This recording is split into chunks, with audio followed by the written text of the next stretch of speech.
Hello lovelies, in this video we're going to be going through the movement of water in plants. Now this is for your A-level biology, so please pay careful attention to the spellings of all of the words in this.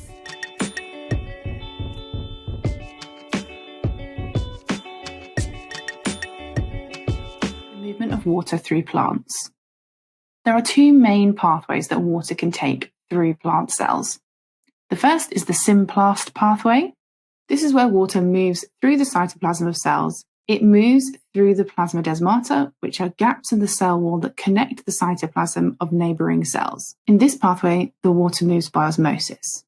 The second is the apoplast pathway. This is where the water moves through spaces or between spaces in the cell walls. As it does not go through the plasma membrane, it is not moving by osmosis. Instead, this is mass flow down a pressure gradient. There is a third way called the vacuolar pathway, and this is similar to the symplast pathway, but instead of just sticking to the cytoplasm, the water can enter and pass through the vacuoles. Ultimately, if water is moving by the symplast pathway or the vacuolar pathway, they're going to be moving between cells by osmosis because they're going through plasma membranes. Whereas obviously the apoplast pathway is not crossing a plasma membrane, so it's not moving by osmosis, it's moving down a pressure gradient instead. The apoplast pathway is also a way that dissolved ions can be carried in the water as well. Whereas again, if we're moving across the plasma membrane, ions would have to move through channel proteins or carrier proteins, potentially by active transport and facilitated diffusion. So they would have to go through a different way. They're not carried in the water by osmosis. But in the apoplast pathway, they can carry the mineral ions that way. So let's have a look at a cross-section of a root and start thinking about the different cells, the different tissues that make up the root, and then we can link that to how water gets absorbed and moved through the root tissue to reach the xylem. So in my cross-section, we have the xylem in the middle, normally making a cross shape in the centre of the root, and then around it or in between the arms of the cross, we have the phloem. Then around the outside of where the xylem and the phloem are, we have the endodermis.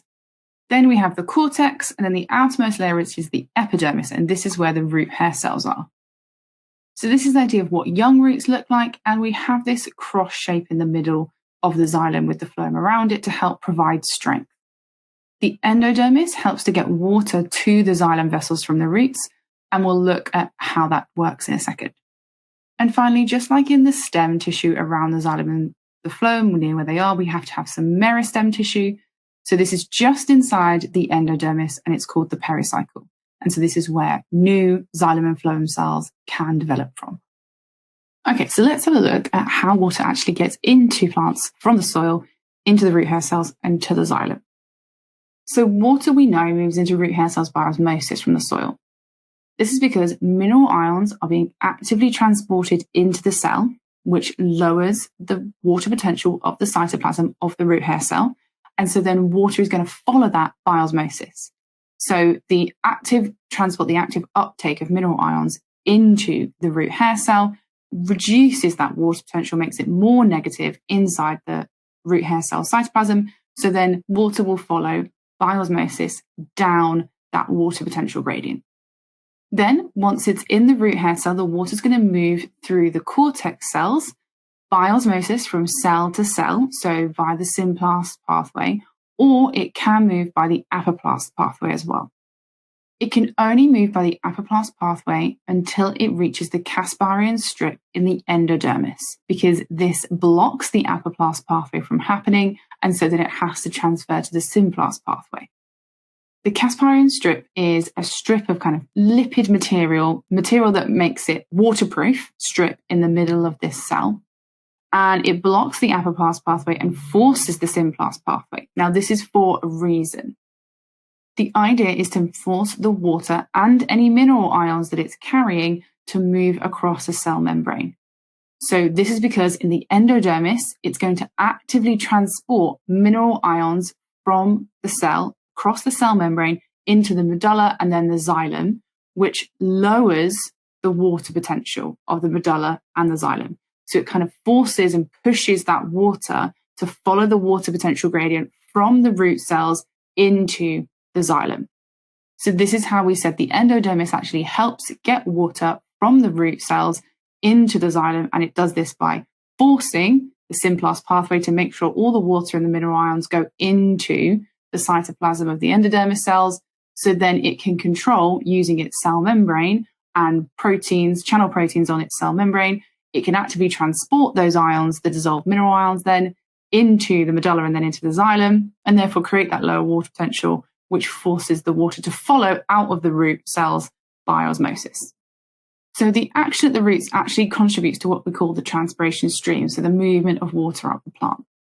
So the action of the endodermis actively transporting ions to lower the water potential and draw water into the xylem causes a buildup of water in the medulla and the xylem. So it increases the pressure by increasing the volume of water that's there. And this causes a push force that pushes the water actually up the xylem from the roots. So this root pressure, this push from the roots, can actually push water a few meters up a plant.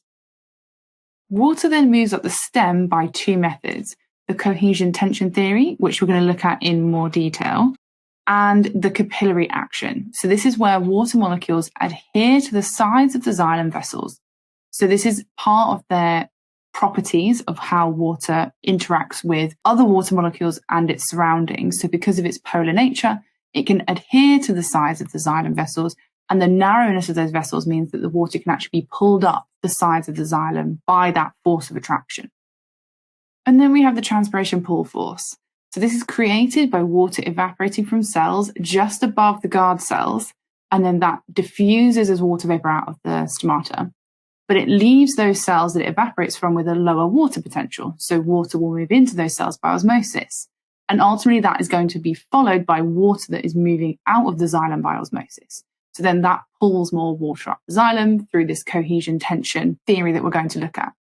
So this is just the three ways that you can describe how water moves from the roots to the leaves. It's a mixture of a bit of root pressure from the base, and we explained how the endodermis helps to produce that pressure, cohesion tension theory, plus some capillary action, which helps to pull the water by adhering it to the walls of the xylem.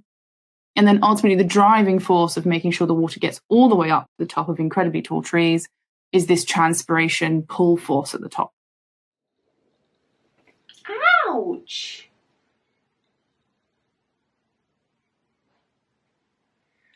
This is why in some videos I'll explain scratches.